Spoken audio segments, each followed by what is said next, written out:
welcome aboard the National Geographic Islander. Welcome to the Galapagos. The trip that will start today will be a trip of a lifetime.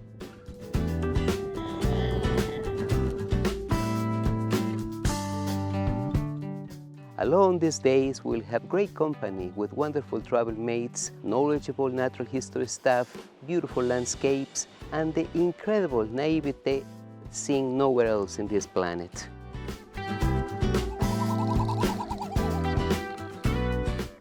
I sincerely hope that you will enjoy all of this in this amazing paradise. Welcome once again to the National Geographic Islander.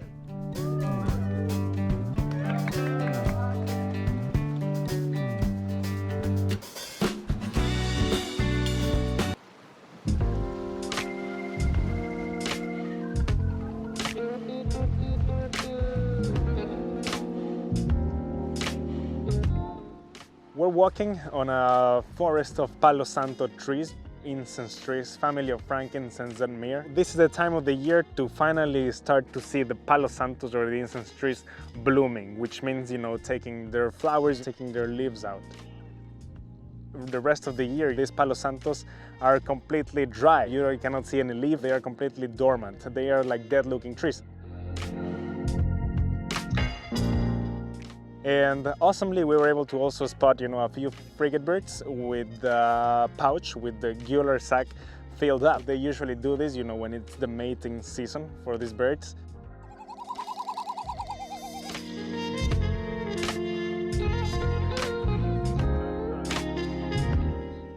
The topography has allowed, because of this island being so flat, has allowed loads of dryish species to establish themselves around here, including cacti.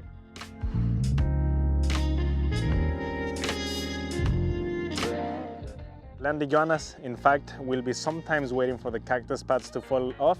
That's the way they actually get fresh water.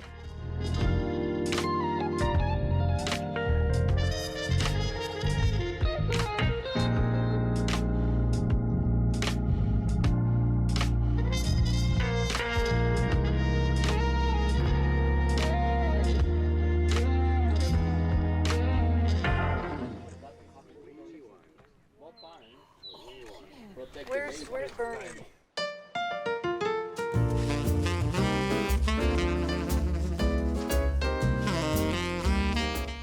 Rábida Island, it's really famous because of the red coloration of its beaches, of its slopes. And that is pretty much because of the big concentrations that this specific island actually has had out of titanium, aluminum, and iron, which are heavy metals that at some point after oxidization processes, on a very slow but moisture cool down process, might get you this reddish coloration.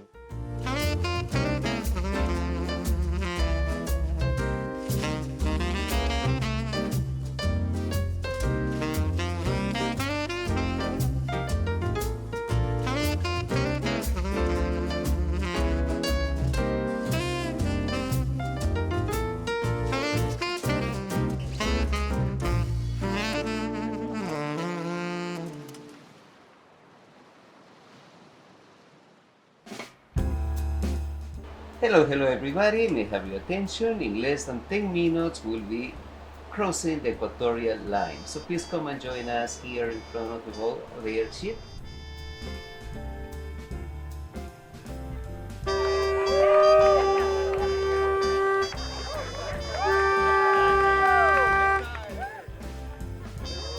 You have to go backwards.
We are in Fernandina Island, the youngest island of all.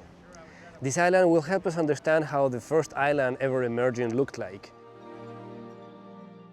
These are the domains of the marine iguanas, the kings and queens of adaptation.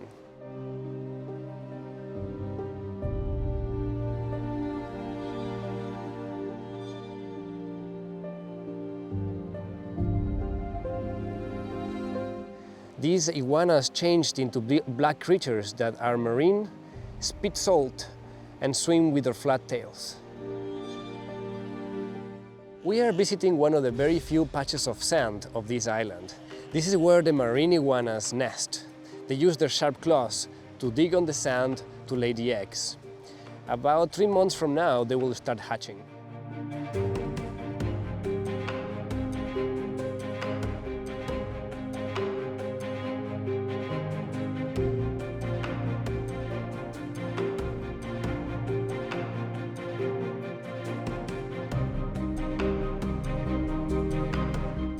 One of the most impressive adaptations of these marine iguanas is their ability to survive starvation times. So, for example, during El Niño year, they shrunk their body size and volume using their tissues all the way up to the bone to survive.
We are on one of the rarest and most special places of the Galapagos Islands, because the trail that we're walking on today was once underwater.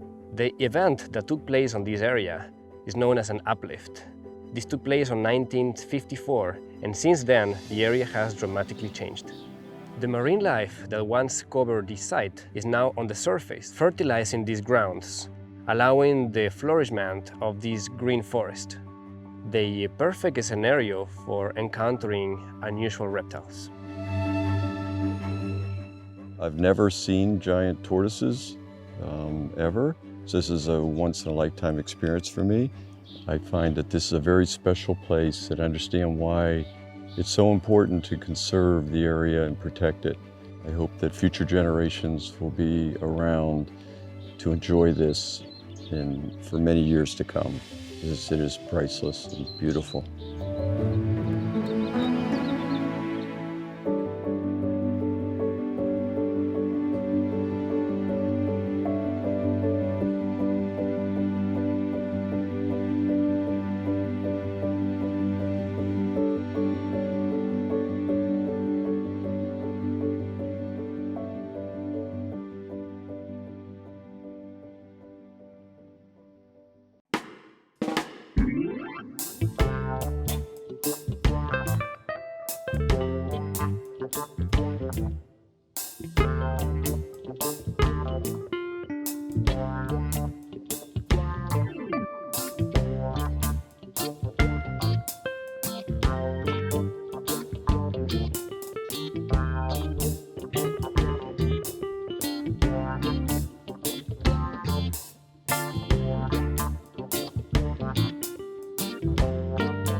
Here in Puerto Vegas in Santiago Island, we've been walking among some lava flows next to the coastline and spotting a bunch of species, including, marine birds, fur sea lions,